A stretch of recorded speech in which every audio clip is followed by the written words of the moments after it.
It's Tuesday, it is!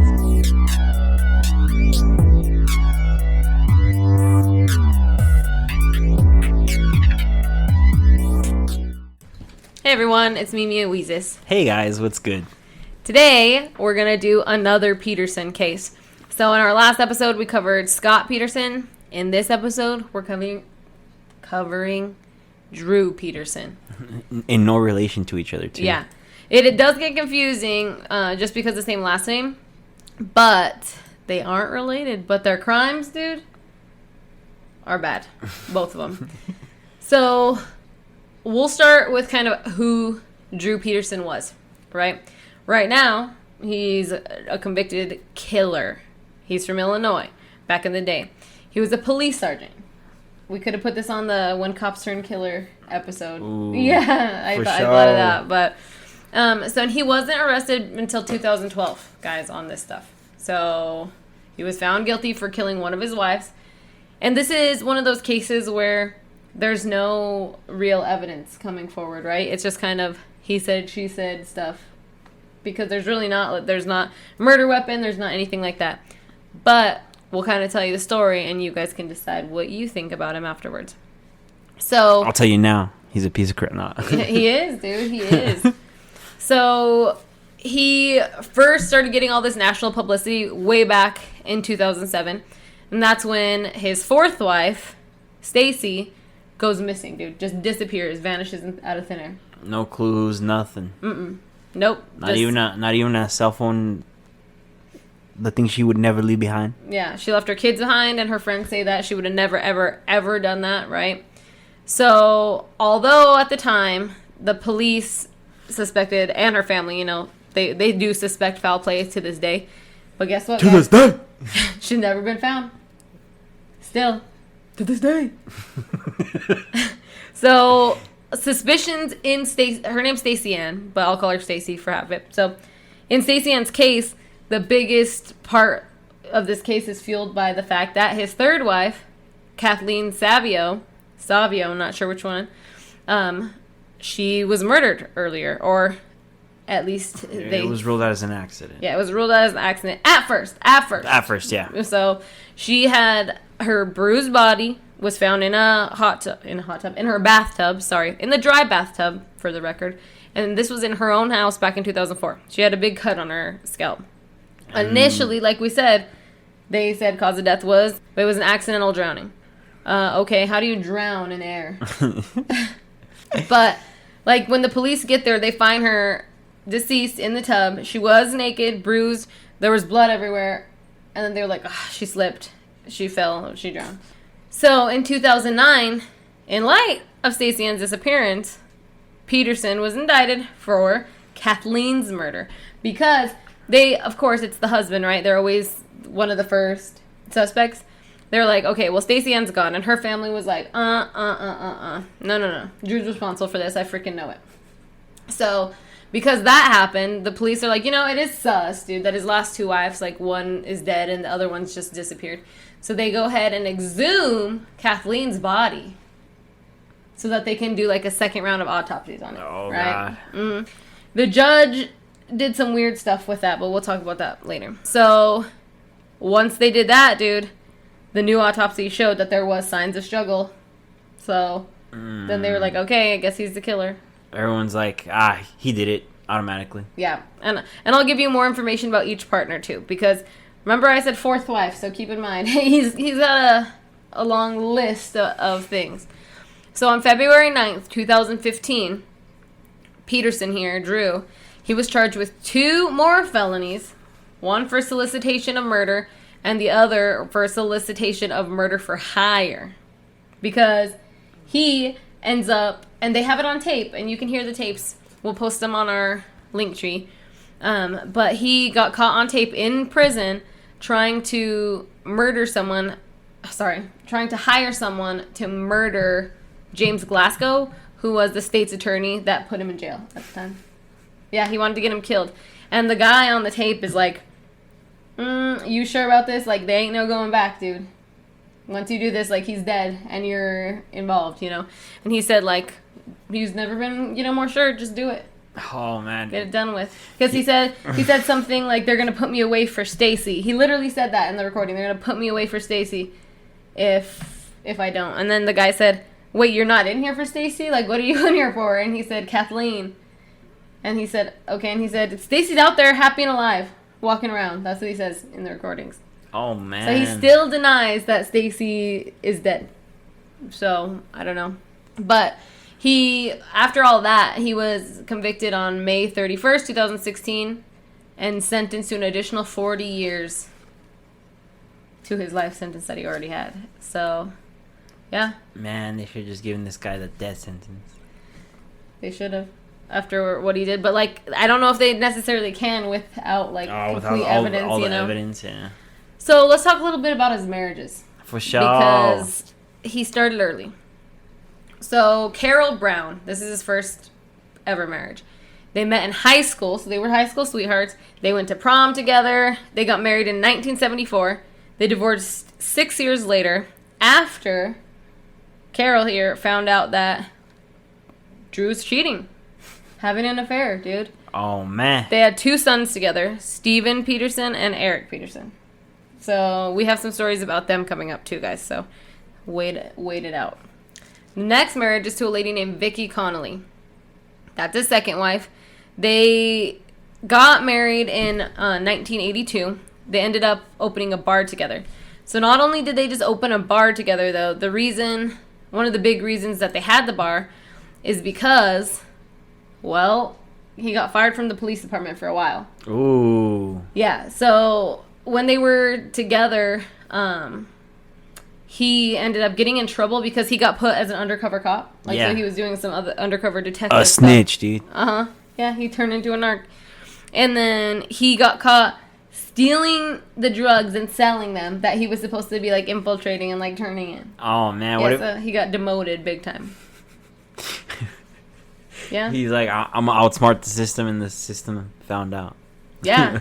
So then he ends up, like, abusing Vicky at a certain point and doing all kinds of stuff to her. But she ended up coming forward during this whole Stacey Ann. Oh, sorry, let me push my shirt back. Throughout the whole Stacey Ann trial, I don't even know if there's not even a trial because she's not been found, right? Mm-hmm. So she comes forward and she says, okay, well, during our 10 years together, because they were married for 10 years, her and her daughter both came forward, actually, and they were like, yeah, he was abusive as heck. Lots of physical and emotional abuse is what she said. Yeah. And that he even threatened to kill her one time. He said, I'm going to kill you and make it look like an accident if you don't, like, shape up, dude. After they came forward talking about the abuse, they asked, okay, well, why did you guys divorce, right? Guess why?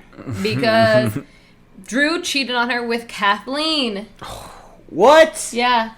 His soon-to-be third wife, dude. Damn. He was... So he while he was with Vicky, he was like, I'm out on the prowl. And he saw Kathleen and he was like, hey, baby girl. You know what I mean? Same thing he did to Carol, dude, with Vicky. So, their divorce, Vicky and his, they got divorced. It was finalized on February 18th, 1992. Now, let's move on to Kathleen. So, she was an accountant. It doesn't really matter to the story. But on May 3rd, 1992, just 2-3 months later, he freaking gets with her, dude. Marries her. Yeah, and again, like before, it has 2 sons with her, Thomas and Christopher. So now this is his, 4th kid? Yeah, 4 kids now. And they ended up getting divorced in 2003, obviously. Between 2002 and 2004, though, police were called out to Drew and Kathleen's house. Guess how many times, Jesus? 18 different times on domestic disturbance calls. Oh, man. Including, like, them calling back and forth for returning the children late after visitation and stuff. Oh. Mm-hmm. I thought it was going to be, like, Well, some of them were, like, screaming and yelling type of thing. Yeah, for sure. Yeah. So, on March 1st, 2004, Kathleen's naked body was found in a dry bathtub in the master suite of her house, dude. Less than a month later, Drew put her house up for sale. Oh, man, that's heartless. Less than a month later, dude. He did not mention to the new owners that Kathleen died in there.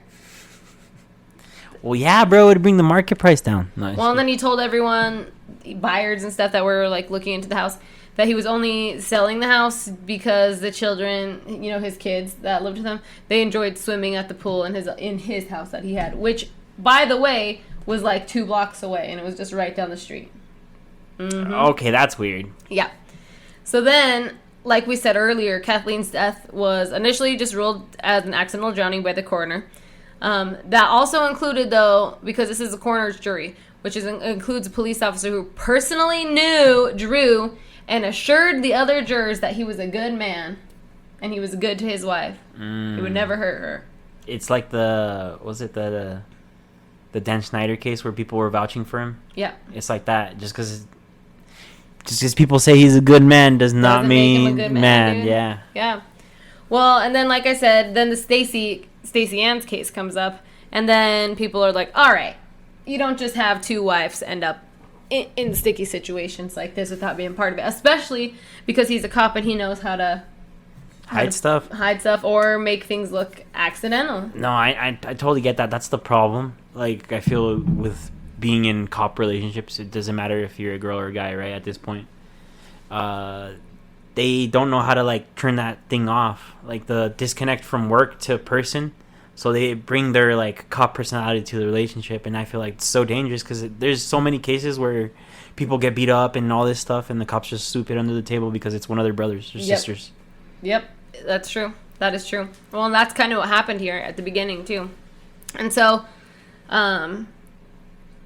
let's see. When they exhumed Kathleen's body, keep in mind that she died in 2004, right? And all this was really accident. They don't unbury her, you know, don't dig things up and redo this until end of 2007.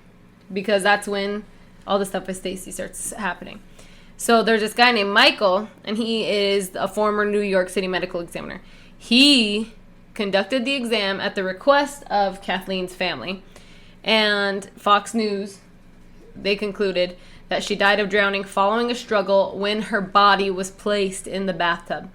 Post-mortem photos showed extensive bruising and scraping on her back, torso, and face, as well as a large, unexplained gash in her scalp. The results of the official autopsy ordered by the county have not been released to the public. That's what it says on this page. I saw like a little reenactment of what they think could have happened, Yeah. right? And the gash on her head is like the exact same, let's say, like dimensions of a faucet on like a bathroom. Yeah. So like a square faucet, let's just say, or a marble faucet that's square. Yeah. Enough to like, let's say he hit her in the back of the head like that, slammed her, and Yeah. then started drowning her. Yeah. That could be it, dude. Well, and then you remember James Glasgow? Yes. We just talked about him. During all this, he says to the press that, and I quote, "It looks like a homicide staged to look like an accident."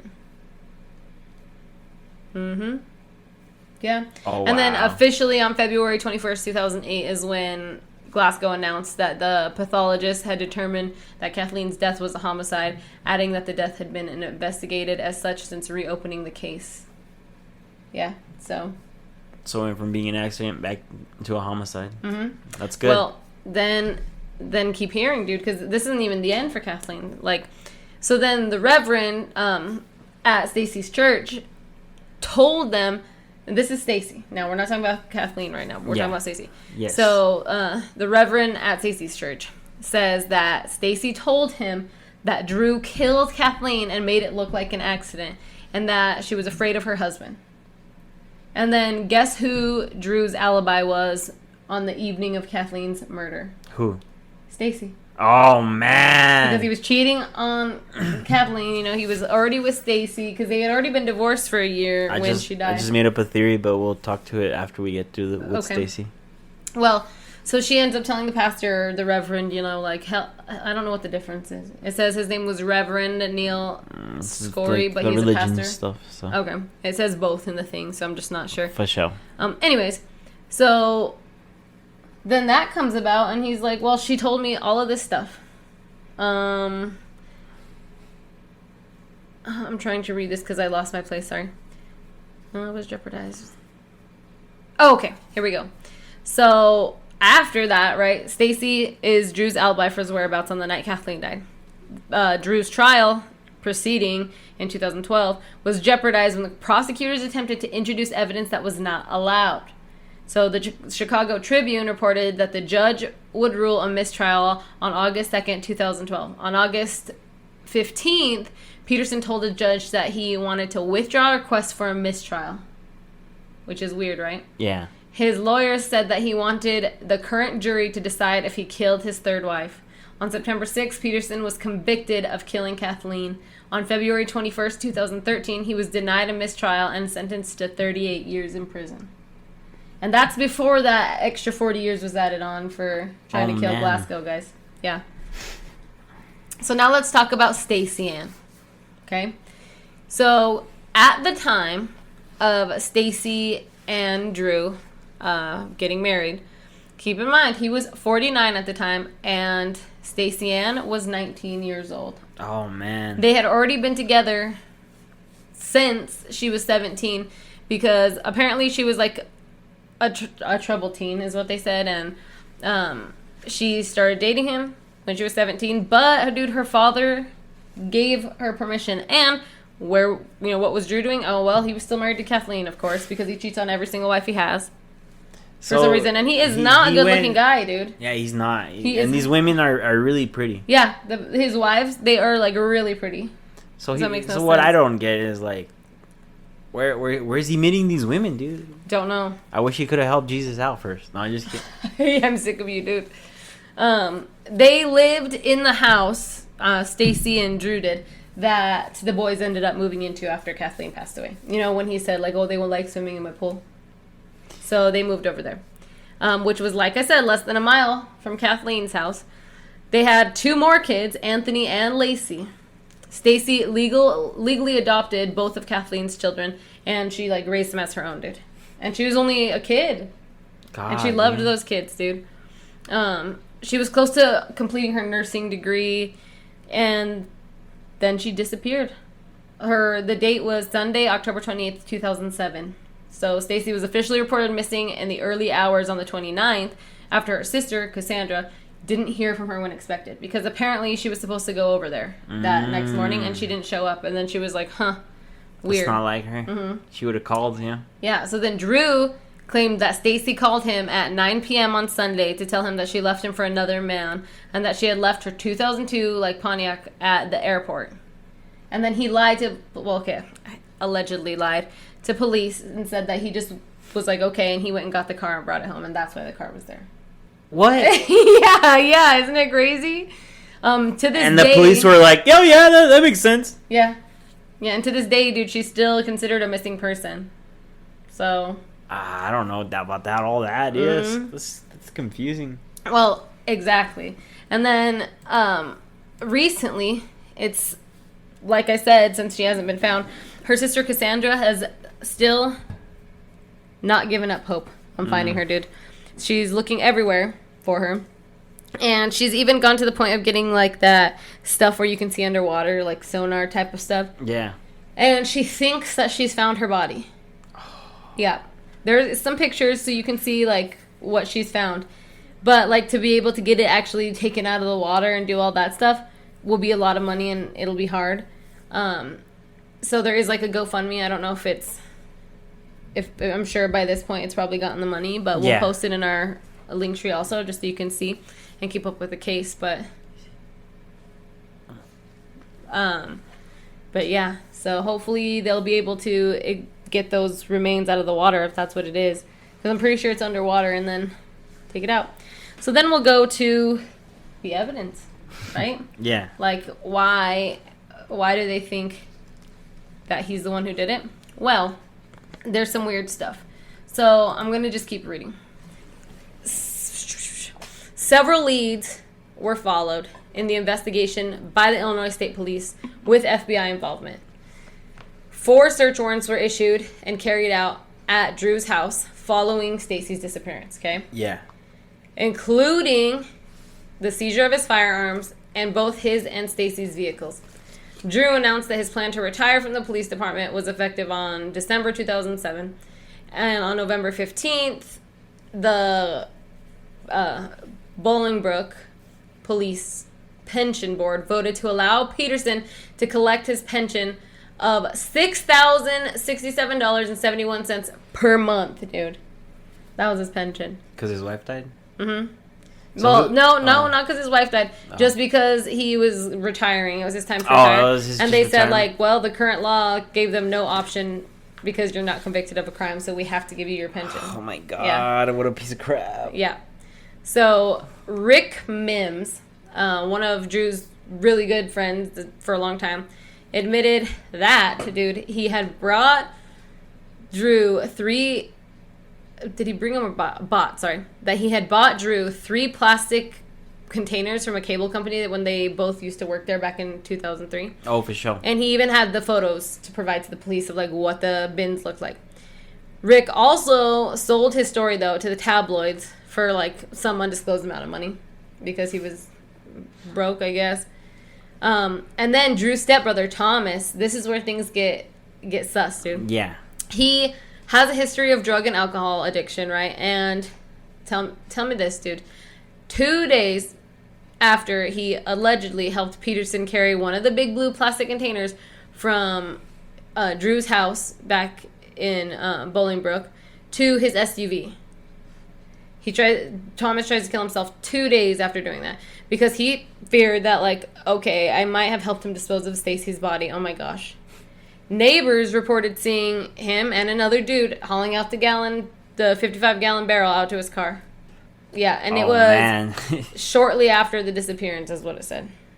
Yeah, so Cassandra, Stacy's sister, said she wanted Drew to take a lie detector test about his knowledge of the blue container that she saw in the garage 2 days before Stacy disappeared. So she saw it with her own eyes, dude. God, dude, he even had there with him. Mm-hmm. God. So then Joel Brodsky, which was Drew's attorney, denied that any container was missing from Drew's house, dude. There were reports of truckers referring to the containers, but the stories were treated as not credible because they, like, tracked where the truckers were and they couldn't have been in view. But people were coming forward and saying, yeah, it was him. Mm-hmm. That's crazy. Well, and then this Joel Brodsky guy is a real piece of work, too. Because apparently him and Drew had this, like, contract. And Joel was more of, like, a publicist, honestly, than a lawyer. Because he was the one taking Drew on all these talk shows. He was the one calling radio shows and being like, interview Drew Peterson. And this guy, dude, Drew Peterson, he loved it. He loved being the center of attention. He loved being the reason everyone was shocked in the room. Like, it was so annoying. Well, and another thing he did was Joel, he was like, well, how do we get more, like, publicity on this, right? So he calls the radio station and is like, how would you like to do a giveaway? Like, if, 10th caller, you pay some money, 10th caller wins this, but guess what it was? Win a date with Drew Peterson. Oh, man. The radio host was like, dude, that's a great idea.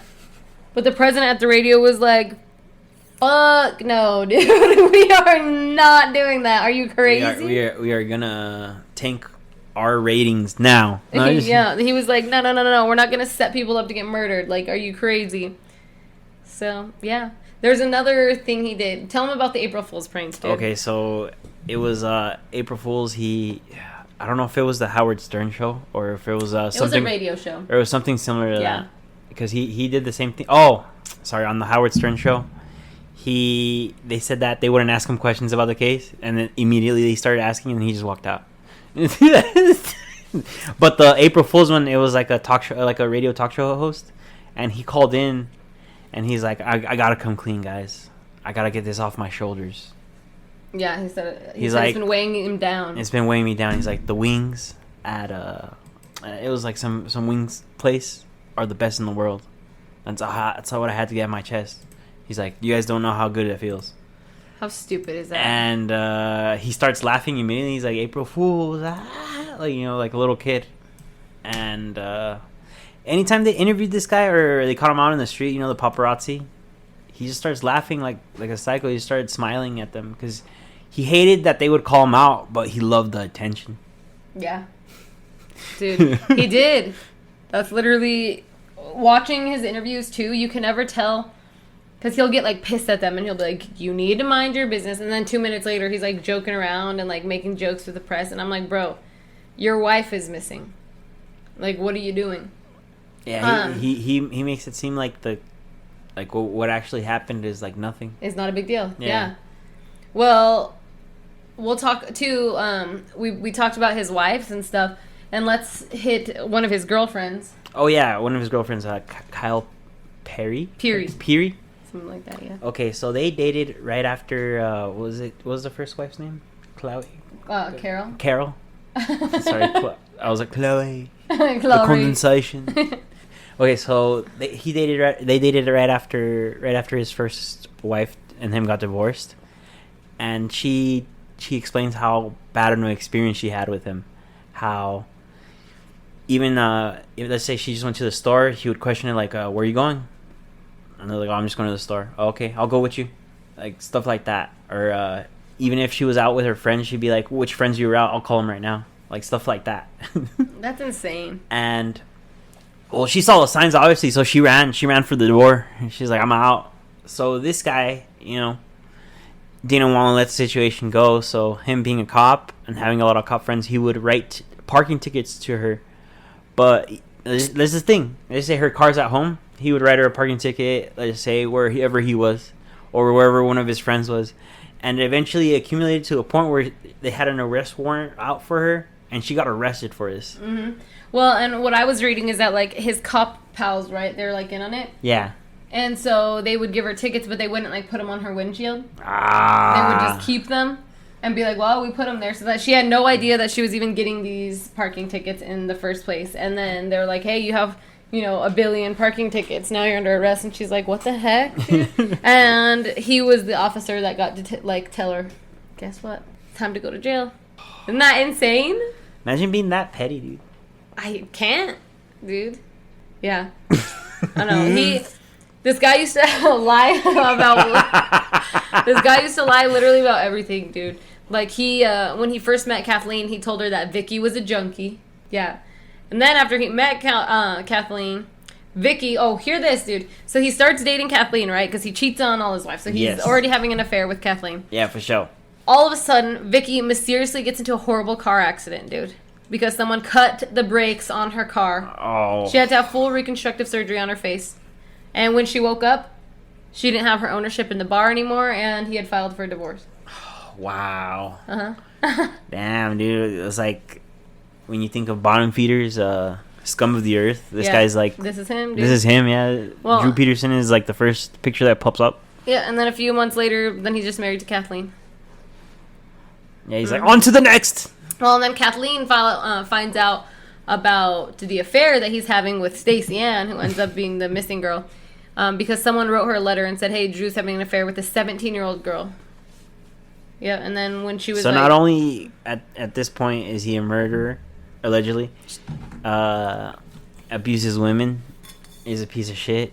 Now he's he's a pedophile. Yeah. Yes. Well, and then Kathleen was afraid of him too. She had tried filing a restraining order against him, but keep in mind, like you were saying earlier, he was a police sergeant, dude. They all knew him. So she's trying to file a restraining order or a protection order, and she told her sister that he's gonna kill me. That's what she said to her sister. Yeah, if I go missing, he killed me. Yeah, it's him. It's him. Like, he did it. And so then the day before Kathleen was found, Drew took the boys back over there on Sunday evening because it was their night to go back, and she didn't answer the door. See, so he, like, set it up so that he didn't look guilty is my idea. So then I guess he went home, and then he came back later, apparently, and she didn't answer again. He ended up calling the neighbors. See, he set this up perfectly. It's, like, too perfect. So then when he gets back, she doesn't answer. He calls the neighbors and goes, can you come in with me to look for her? I don't want to, go in alone. So they go in, and the neighbors end up finding her body upstairs in the tub. Oh, my God. Mm-hmm. Then he brings I don't know if he took it to a lawyer or to court or to who, but he brings a handwritten will from Kathleen of, like, giving him all the rights to her things. It wasn't like a paper that was in their divorce paperwork and agreement either. It was just handwritten. There's pictures of it too, and it was quite a bit of money. Dude. Yeah. Imagine I die and you're like, this is a will. And it's like, everything's mine. Mm-hmm. Well, then you have Stacy, who, by the way, was trying to leave. She hired a divorce attorney, tells her sister, I'm afraid of him, and then doesn't show up to her thing with her sister, and then has just disappeared forever since then. She was never seen again. And he swears, dude, she's still alive out there. Well, and earlier, sorry, I didn't mean to step on your foot. Earlier, I had mentioned that Joel Brodsky, his attorney, was kind of like a piece of crap. Yeah. He recently mentioned, and this is this year, in 2024, because now that these remains are, like, there, or at least Cassandra thinks she found them. Yeah. Things are coming back. Well, this Joel guy comes out and says, well, I'm not going to say I know where the body is, but I know where Stacy is. That's what he said.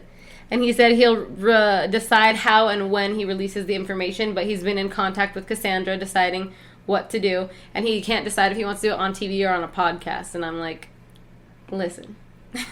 Listen. Yeah, listen. I know we're a small-time podcast, but everyone will hear it. Dude. Yeah, everyone starts somewhere, dude. And I'm sorry I called you a piece of crap. Yeah, you might die after this. But... yeah.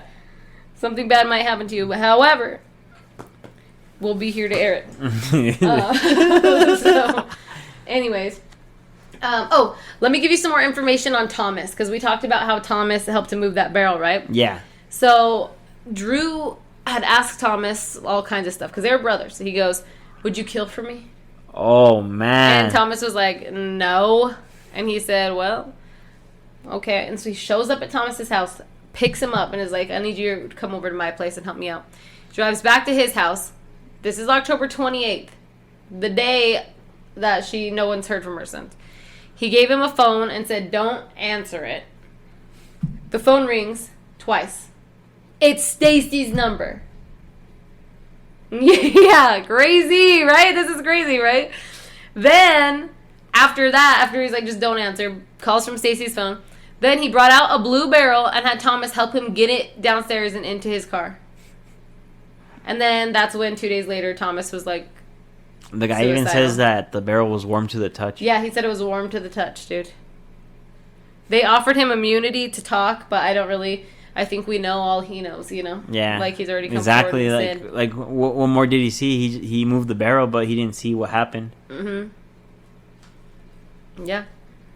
So, like I said, 2 weeks leading up to, the time frame was 2 weeks leading up to the disappearance, when Stacy was like, I know that Drew killed Kathleen and tried to cover it up, dude. Yeah. He was attacked in prison, like, pretty shortly after going in there, but he obviously is still alive. They didn't beat him up enough. Guess not, dude. Guess not. But I don't know. It all seems just very, very much so set up. So. It does. Everything seems so calculated, so precise. Like, hey, let me go get this neighbor. Hey, let me, she's calling me right now. She's still alive, Yeah, exactly. And then I want to read, too, because for all the verdict and everything, I'm just going to read directly off the internet, the whole verdict, okay? On September 6, 2012... Drew Peterson was found guilty of the premeditated murder of Kathleen Savio. Yes. Jurors admitted that the most compelling evidence on the hearsay statements allowed under Drew's law. So, because of this case, a new law was passed called Drew's Law. And it's a law in Illinois that allows hearsay evidence into the courtroom. So, when the pastor came forward and said, oh, well, Stacy told me this, they're like, oh, hearsay's not allowed. Like, she's not here to corroborate that, so they wouldn't allow it. But this case actually got Drew's Law passed. So, that's good at least, right? Yeah. So because if not, they would have just swept it under the rug. He would have been a free man. Yeah. In December 2019, Peterson was released from federal custody and transferred to a state facility outside of Illinois.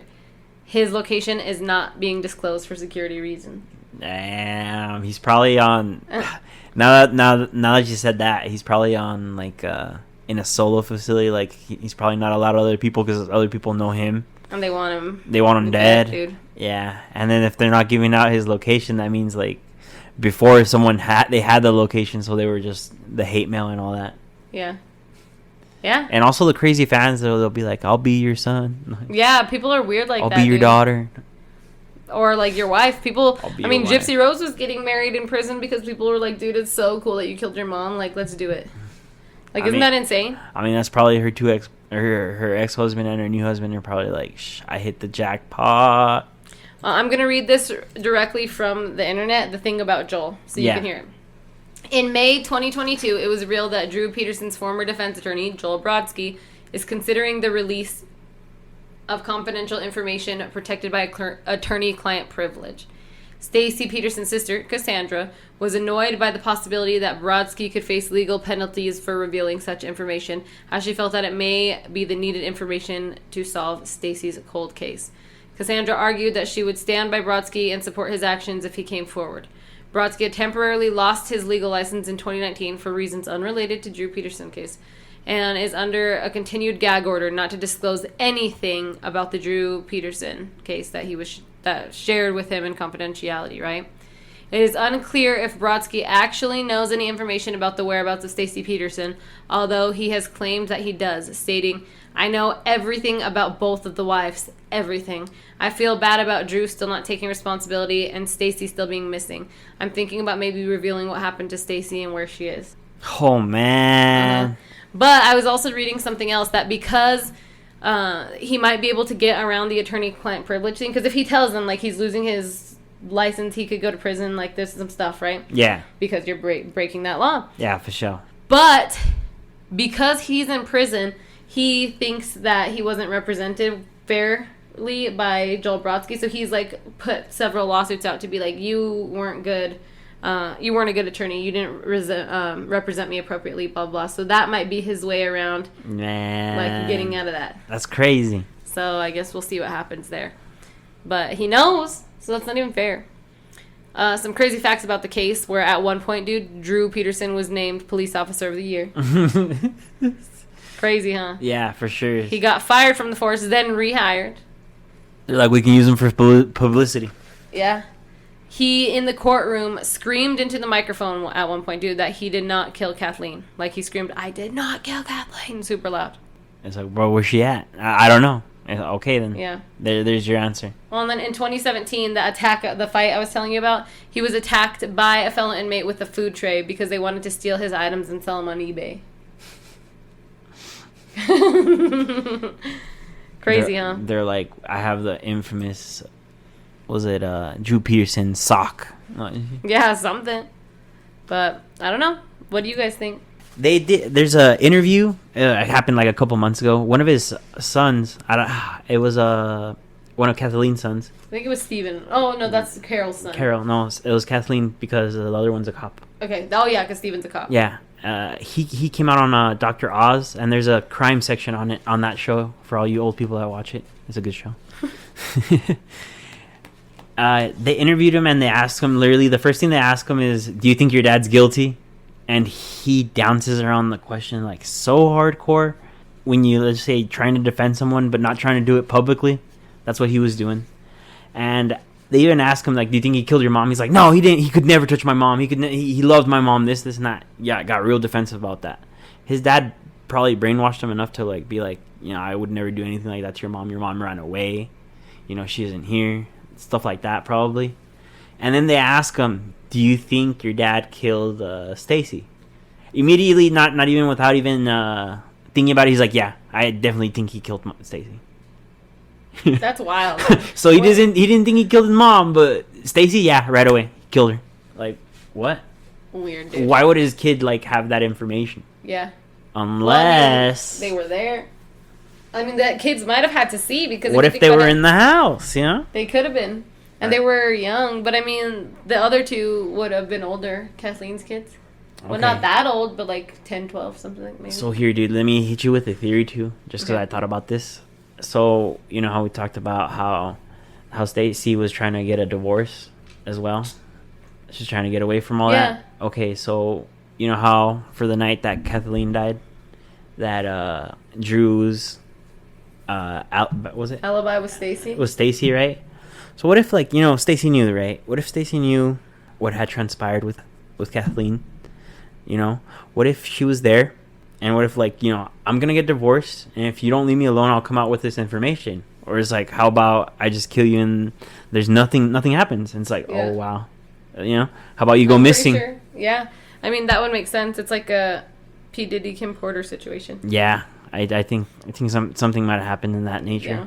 Well, I definitely don't think she's alive. Yeah, me neither. So She's probably where her sister is saying. yeah, and I hope this Joel Brodsky guy comes out and tells the truth, dude. Yeah. So let us know what you guys think. Make sure to like and subscribe, guys. And if you listen to us on Spotify, make sure to download the video. And we out. Yeehaw, brother.